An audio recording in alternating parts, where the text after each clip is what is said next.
Senhoras e senhores, bom dia. Daremos início ao Fórum Brasiliano de Desenvolvimento Includente e Sustentável.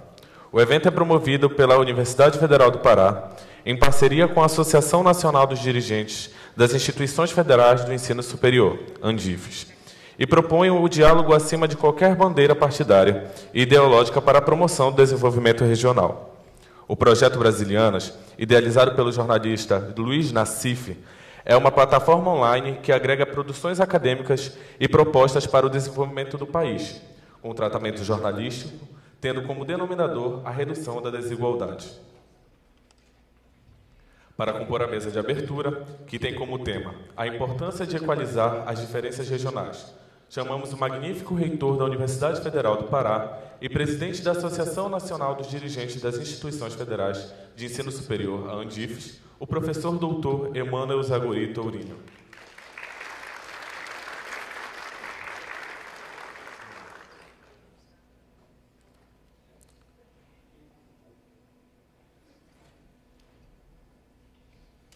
Convidamos o jornalista e idealizador do projeto Brasilianas, Luiz Nassif, que será o mediador da mesa.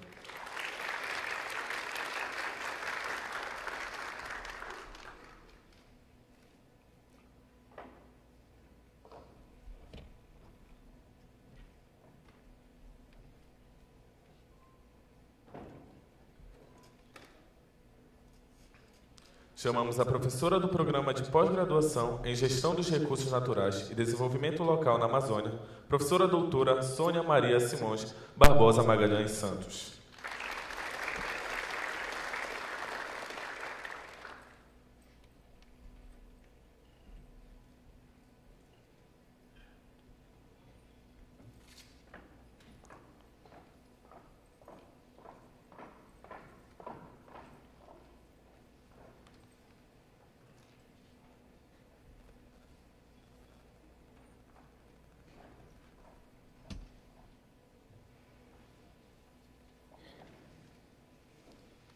Passamos a palavra para o senhor Luiz Nassif. Bom dia, é um prazer estar aqui novamente em Belém. Agradeço muito ao reitor a possibilidade dessa parceria, o Manuel, inclusive, na condição de presidente da ANDIFES. A ideia básica do projeto Brasilianas é o seguinte: o Brasil é uma sociedade muito complexa, você tem camadas arqueológicas, né? Você tem desde setores de ponta até o anacronismo mais inesperado, né, presente aí uma elite empresarial e política aí que você imaginava que tinha desaparecido na Primeira República, né?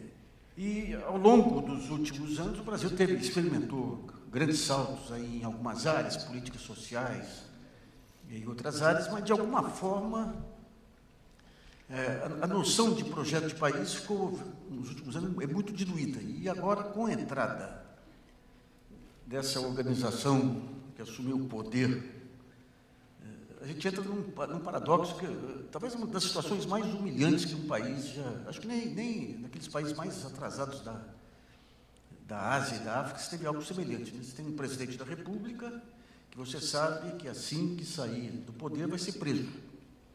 Mas você deixa o presidente da República montando aí as maiores negociatas da história, algo indizível, né? Nenhum país institucionalmente maduro permitiria algo desse gênero.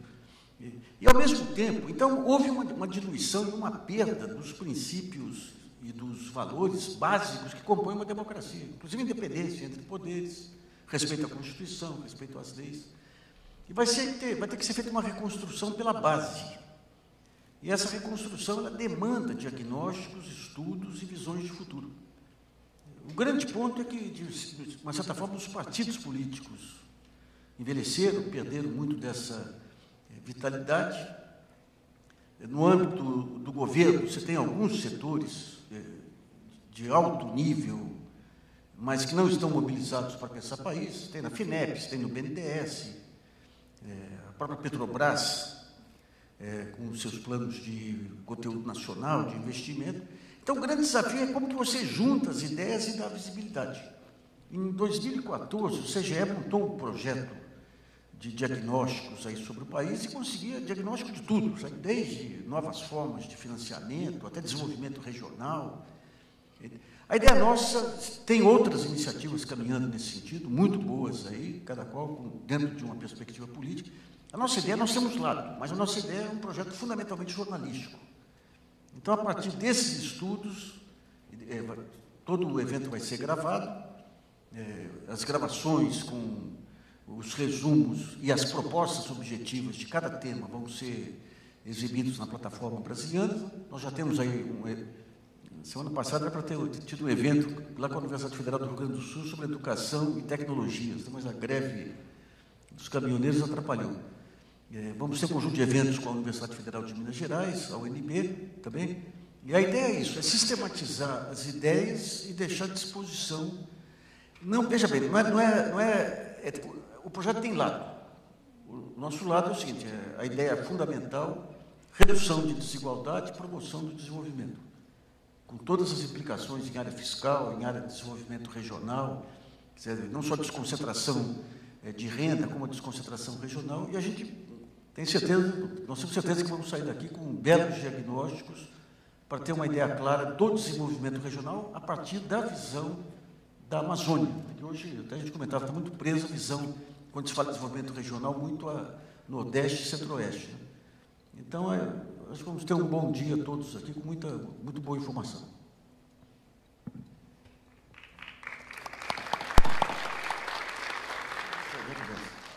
Tá. Então, eu vou passar para a professora Sônia Maria Simões Barbosa Magalhães Santos. Ela tem pós-graduação em Ciências Sociais pela Universidade Federal da Bahia e doutorado em Antropologia pela Universidade Federal do Pará. E o tema vai ser a importância de equalizar as diferenças regionais. Bom dia a todos e a todas.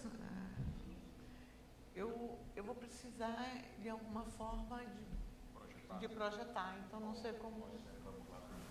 Ah, tá ok, tá ótimo, eu agradeço.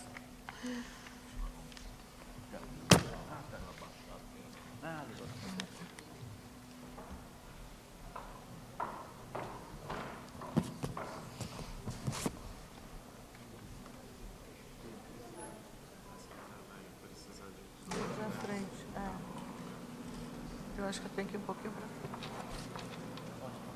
Depois utilizar o microfone. Esse aqui.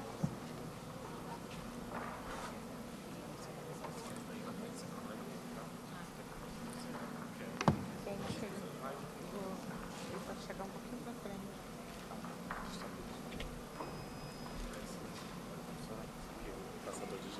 Tá, obrigada.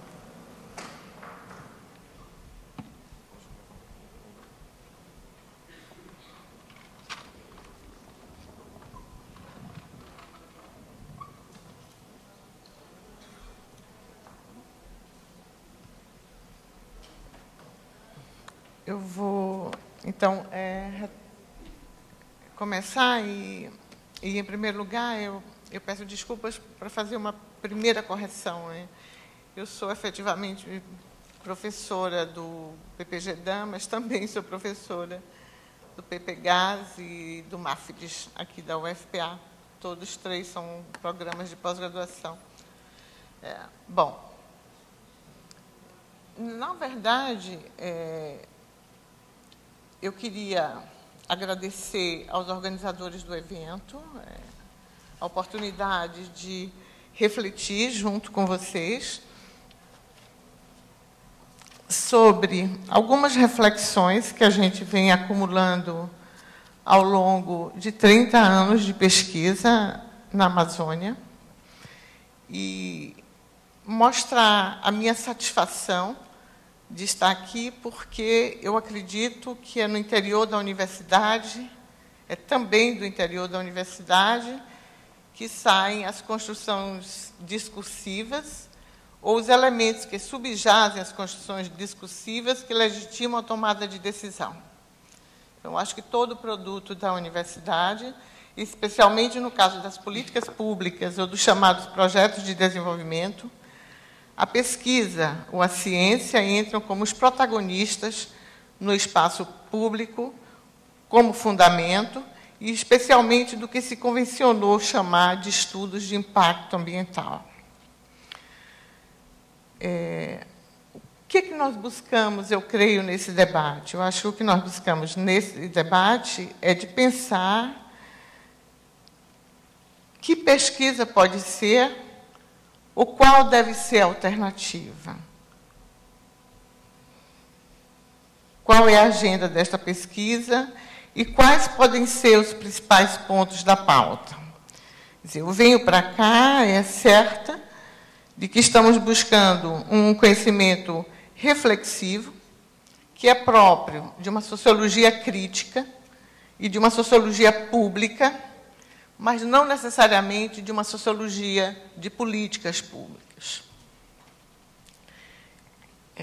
O tema que nos traz aqui do desenvolvimento regional é um tema extremamente amplo e eu me dei o direito de fazer um recorte a partir dos estudos que venho desenvolvendo.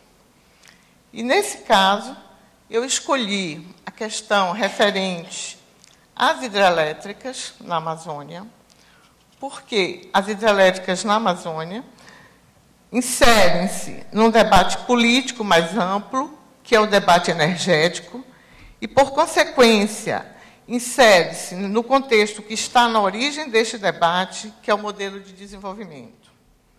Um modelo de desenvolvimento que tem como seu principal suporte os grandes projetos de infraestrutura. Cabe a nós, creio, que estamos na Amazônia, evidenciar que as retóricas desenvolvimentistas, não importam os adjetivos, estão apoiadas em modelos predadores e que as infraestruturas, estradas, portos, ferrovias, hidrovias, hidrelétricas, dão entrada e sustentação a projetos degradantes e expropriadores, notadamente a mineração. Eu gostaria de trazer para os senhores, iniciar minha reflexão, mostrando uma matéria que exemplifica um dos sentidos que os grandes projetos de infraestrutura portam e introduzem na Amazônia. O técnico pode passar para mim, por favor? A terceira lâmina, por favor. Terceira. Essa é uma matéria de 8 de maio de 2018.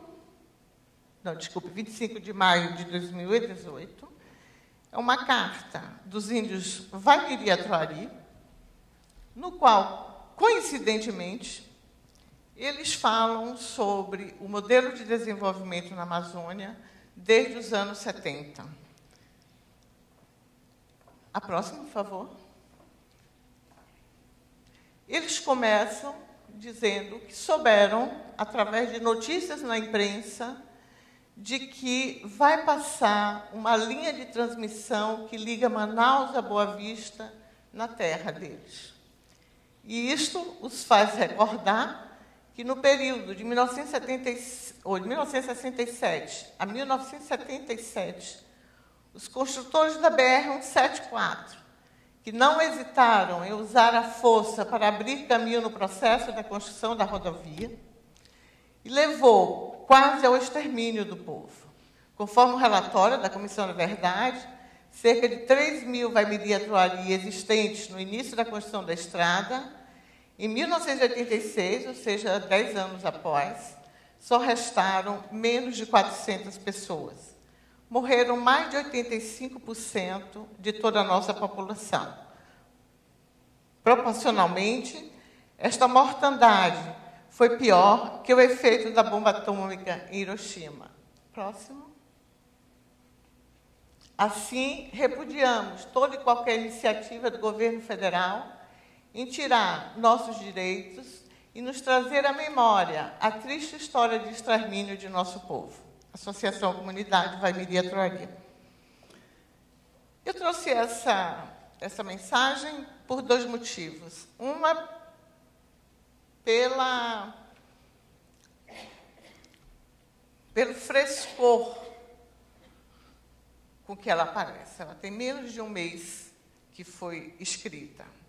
Em segundo lugar, porque ela é reveladora de um processo que não tem lugar hoje, mas é um processo que tem uma inflexão significativa a partir dos anos 70 e que se prolonga a despeito de uma vasta produção bibliográfica, inclusive no interior desta universidade, uma vasta produção bibliográfica crítica que, no entanto, não tem sido, ao longo dos 30 anos, eu diria mais dos 35 anos, levada em consideração. O que eu gostaria de remarcar, portanto, é que este modelo, que se convencionou chamar minero-energético, que não é exclusivo do Brasil nem da Amazônia, estende-se por todos os países do Sul, mais especificamente da África e América Latina. Este modelo se caracteriza por atos de ecocídio e de genocídio. Em cima de atos ecocidas e genocidas, que se construiu nos últimos 35 anos o que se convencionou chamar desenvolvimento regional. Desde a primeira grande hidrelétrica implantada na Amazônia, inaugurada em 1984, que foi a barragem de Tucuruí, e podemos dizer que hoje temos uma relativa profundidade histórica e um relativamente grande acervo acadêmico e documental, que mostram que as consequências e os efeitos da alteração dos regimes dos rios, da inundação de vastas extensões territoriais e de novas dinâmicas sociais provocadas pela implantação de hidrelétricas na Amazônia brasileira, já nos permitem falar, sem medo de riscos, que presenciamos atos de ecocídio, conforme eu dizia, e que estamos na iminência de sedimentar sequências genocidas em relação aos povos amazônicos. O próximo, por favor. Eu mostro para vocês, aqui eu trago um mapa que mostra as hidrelétricas construídas na Amazônia, e eu gostaria de chamar a atenção para o fato de que a Amazônia está cercada de hidrelétricas. Essa é a Amazônia Legal, e ela, tirando aquele miolo que está profundamente ameaçado, que é o miolo do Rio Amazonas, ela vem sendo paulatinamente invadida por projetos de hidrelétricas, que não são as hidrelétricas, isso que eu gostaria de remarcar, em si, mas as hidrelétricas são a porta de entrada de uma sucessão de projetos que replicam esse modelo, muitas vezes até mais predador do que a própria hidrelétrica. Ou seja, nós temos 8 hidrelétricas na bacia do Tocantins-Araguaia e 17 na região hidrográfica da Amazônia. Ou seja, 22 grandes hidrelétricas, e destas, apenas 5 foram inauguradas antes do ano 2000. 17 foram inauguradas nos últimos 17 anos, ou seja, uma grande hidrelétrica por ano. E no Rio Tocantins, eu estou considerando apenas aquelas que estão na Amazônia, deixando de fora as que estão a montante, em Goiás e Mato Grosso, ou aquela que está no afluente do Tocantins, no Rio das Mortes, que são que torna o Rio Tocantins hoje um rio plenamente seccionado, desde a sua montante até a sua foz, aqui em Tucuruí. Então, é um rio fadado ao destino de todos os rios encachoeirados por sequência de hidrelétricas, o Rio Tocantins. Das 17 hidrelétricas que estão na região Amazônia, 4 estão no Telespires. Vocês podem ver aqui. Espero que eu saiba mexer aqui. Não, desculpe. Acho que é aqui. 4 estão no Telespires, que é um rio afluente do Tapajós, e uma no Rio Apiacás, que, por sua vez, é afluente do Telespires. Sabendo que o Rio Tapajós, que é um dos principais afluentes do Rio Amazonas, está na mira do planejamento energético, estando temporariamente suspensas as barragens programadas para lá, ou seja, 5 hidrelétricas no Rio Tapajós e no Jamanchim. O que é que se observa, então? Um cercamento dos rios, e especialmente do Rio Amazonas, pelas hidrelétricas. Alguém sabe em que isso pode resultar? Eu não sei. Um cercamento das terras pelas hidrelétricas e suas infraestruturas de ação. De acordo com dados oficiais, 1.218.800 hectares já foram inundados na Amazônia. No entanto, a cada hidrelétrica, além da área inundada, dispõe-se de uma vasta área que é declarada de utilidade pública, em média, 5 vezes superior à área inundada. Por exemplo, em Belo Monte, a área destinada ao reservatório no edital do leilão é de 64.100 hectares, mas a área de utilidade pública foi de 282.300 hectares. Em Tucuruí, a primeira área destinada ao reservatório era de 180.000 hectares, que depois evoluiu para 285.000 hectares, mas a área de utilidade pública foi de 818.437 hectares. Ou seja, os parâmetros para a declaração de utilidade pública não são conhecidos.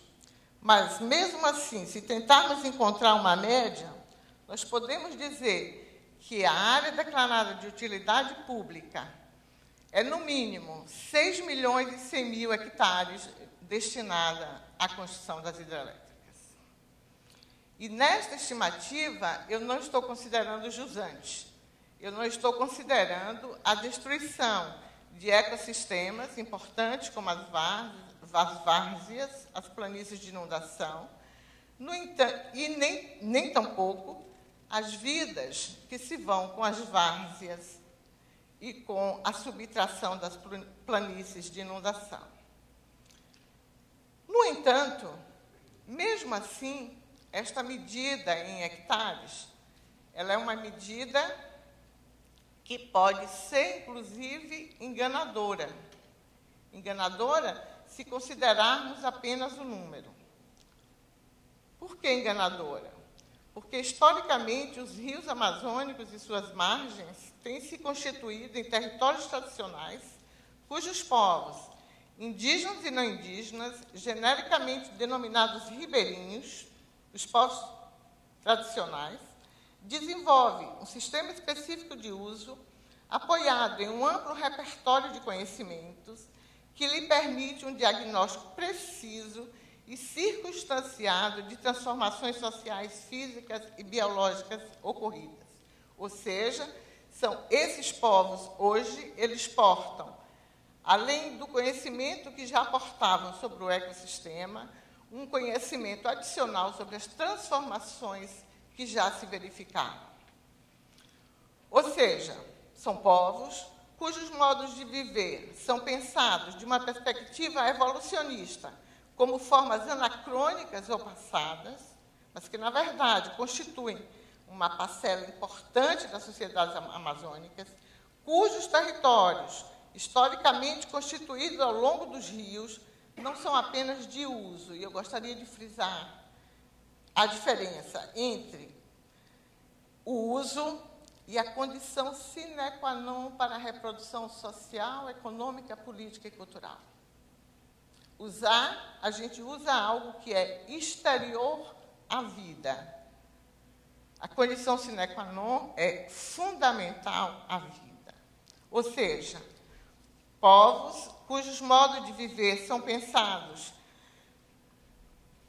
de uma perspectiva evolucionista. E o que é que tem sido observado? Nós podemos, ao longo desses 35 anos, chegar a elencar algumas características dos grandes projetos, das hidrelétricas, mas generalizáveis para outros também. Pode passar, por favor? Não, é para frente. Para frente. Para frente. Para frente. Ok. O que podemos, então, sistematizar? Do ponto de vista socioantropológico, bem claro. Que as principais características dos grandes projetos são expropriação, exploração e violência.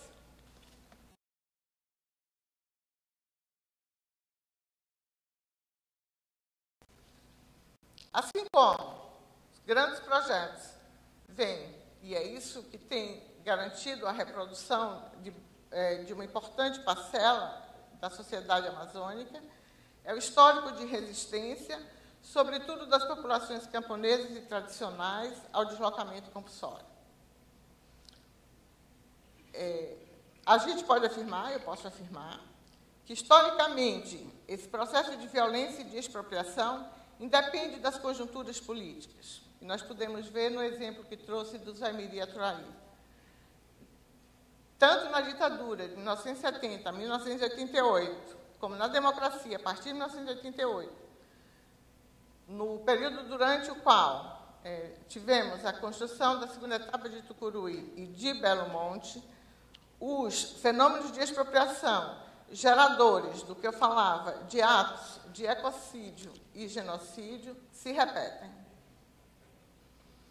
O grau de transformação que a expropriação promove sobre a espacialidade e suas consequências sobre as relações sociais e o ambiente são irreversíveis e incidem sobre as condições sociais de produção, as relações econômicas e políticas, sobretudo sobre as cosmovisões, além de provocar uma série de processos não controlados de desmatamento, de ocupação de terras, de instalação de outros empreendimentos tão ou mais depredadores do que as hidrelétricas. Outras evidências de violência... O próximo, por favor. Outras evidências de violência, sobretudo observadas no período pós-1988, e especialmente pós-ano 2000, quando tem o boom de construção de hidrelétricas, é o desrespeito à regulamentação ou desregulamentação, o uso de instrumentos jurídicos da ditadura, como o dispositivo de suspensão de segurança e a Força Nacional, a recusa à crítica e a submissão ou destituição do poder local. Se estamos pensando em desenvolvimento regional, nesses espaços nos quais há a implantação de grandes projetos, a primeira medida, inclusive para que ele se efetive, é a destituição, a submissão do poder local.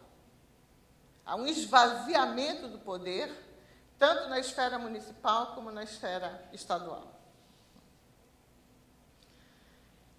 E eu queria mostrar para vocês um exemplo claro de que esses processos independem das conjunturas políticas, ou seja, são processos mais profundos que dizem respeito à opção pelo modelo de desenvolvimento, com um caso apenas. 2 casos, talvez. Um ocorrido em Tucuruí, que é o caso do gavião Acranticategê, que foi expulso da sua terra pela construção da hidrelétrica de Tucuruí. Em 1974, resistiram no local até 1983, quando iniciou a formação do lago. Foram transferidos para uma outra terra indígena, de domínio de um outro povo, Parcategê, inimigo tradicional deles mesmos.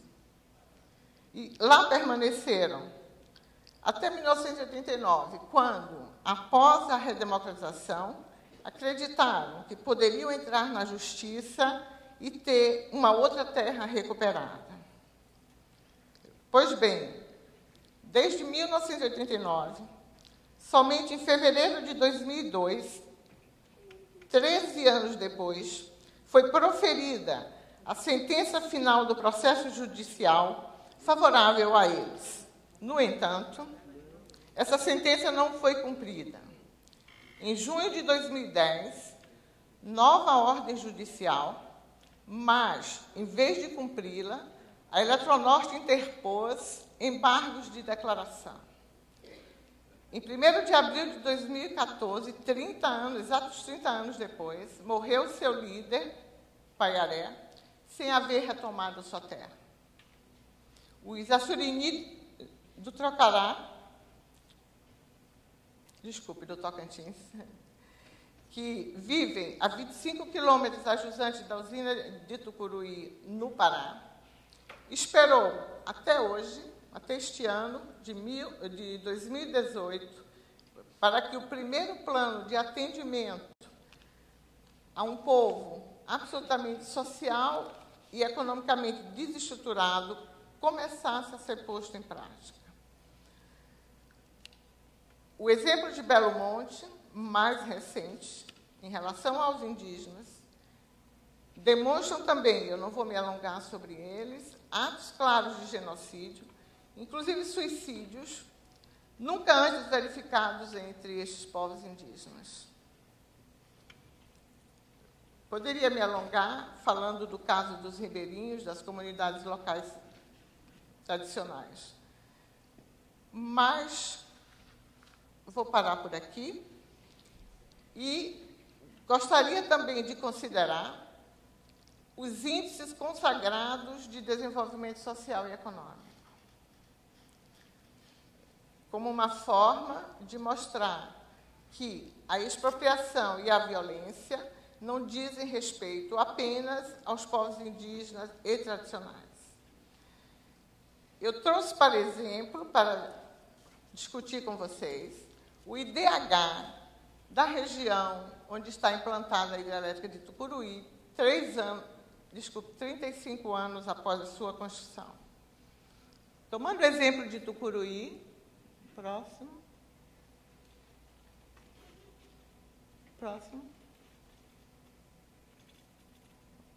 O próximo, por favor. Próximo. Bom, tomando o exemplo de Tucuruí, vamos verificar, apenas verificando o IDH, não vou tomar outros dados, né? A gente pode observar que na microrregião de Tucuruí, o IDH é 0,58, abaixo do IDH do estado do Pará e muito abaixo do IDH do Brasil. Ou seja, lá onde se esperava que o desenvolvimento acontecesse é inferior a outras regiões do Pará, onde não há grandes projetos implantados. Se verificarmos os municípios que compõem essa microrregião, nós vamos encontrar IDH, por exemplo, de Itupiranga, de 0,528, ou seja, um IDH quase próximo, muito próximo de 0,50, que já não existe no Brasil. Esse índice eu trouxe para a gente pensar, para a gente refletir, como uma evidência de que O modelo de desenvolvimento até agora implantado não produziu resultados, não importa qual o indicador.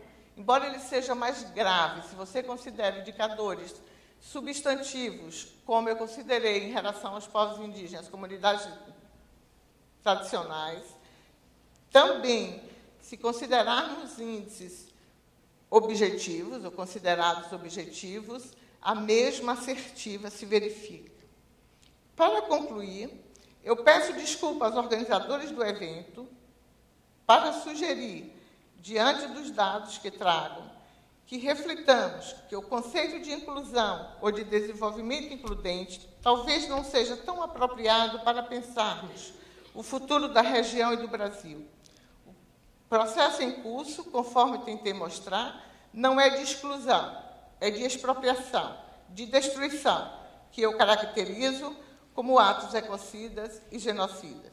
Eu gostaria de sugerir o reconhecimento de um protagonismo plural, paradigmaticamente encarnado pelos povos indígenas e comunidades locais tradicionais, cuja unidade está centrada em uma concepção diferente, diversa, de sociedade, de humano e de vida. Eu gostaria de sugerir, portanto, uma nova natureza da política e uma nova política da natureza. Muito obrigada.